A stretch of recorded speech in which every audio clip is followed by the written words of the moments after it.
तो कमजोर होते पाकिस्तान के बाद अब हिंदुस्तान की बढ़ती ताकत की। देखिए, एक तरफ तो ताकत लगातार हिंदुस्तान की बढ़ रही है, तो वहीं दूसरी तरफ धर्म के नाम पर सियासत जा रही है। सवाल उठता है कि आखिर ओम और अल्लाह को एक करने की कोशिश क्यों हो रही है? आखिर मजहब की परिभाषा बदलने की साजिश क्यों चल रही है? क्या एकता के नाम पर सनातन के खिलाफ षड्यंत्र चल रहा है? ये सवाल जमीयत उलेमाए हिंद के अधिवेशन में मौलाना अरशद मदनी के बयान के बाद उठ रहे हैं। क्या कहा मदनी ने, उनके बयान की आलोचना क्यों हो रही है, वो इस रिपोर्ट में दिखाते हैं। कोई कहता है कि शिव को पूजते थे, लेकिन उनके पास इल्म नहीं है। बहुत कम लोग ये बताते हैं कि मनु कुछ नहीं था दुनिया में, वो ओम को पूजते थे। आपने जो बात कही है मैं सहमत नहीं हूँ, और मेरे सारे सर्वधर्म के संत कोई इससे सहमत नहीं है।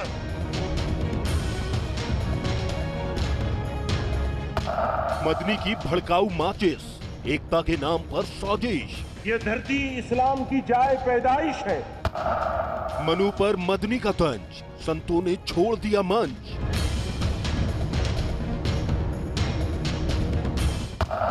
धर्म पर जहरीला ज्ञान, सनातन पर नया संग्राम।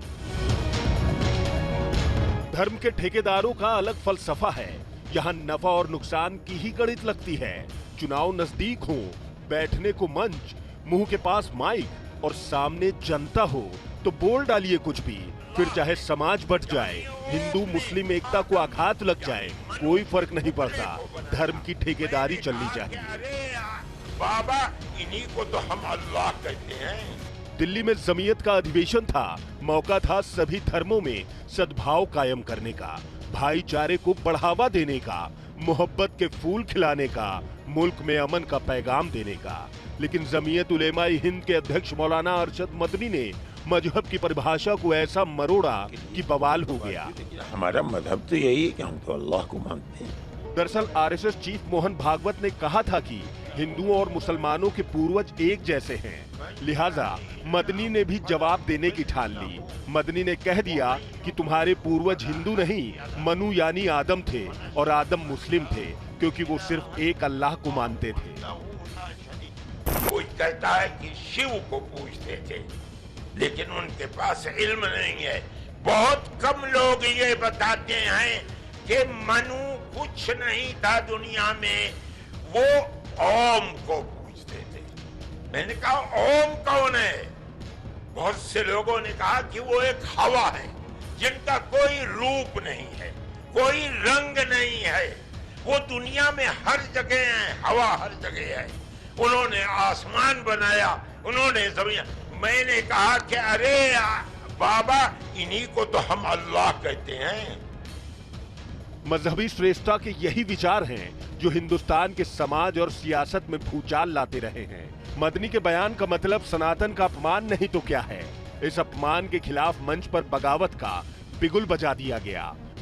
मंच पर मौजूद मुनि, संत और दूसरे धर्म के प्रतिनिधियों ने हाथ खड़ा कर मदनी और जमीयत के आयोजन से खुद को अलग कर लिया।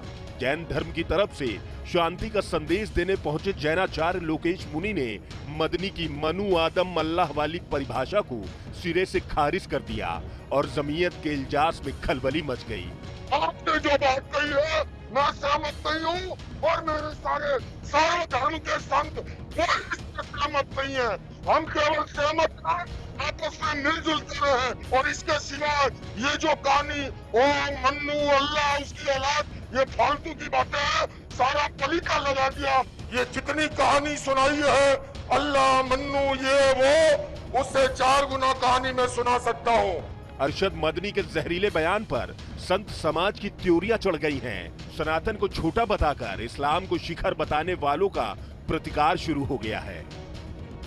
पूरे संसार की एक प्रकार से मजाक का पात्र बनना, ये इन लोगों को शोभा नहीं देता है। इनको थोड़ा अध्ययन करने की आवश्यकता है।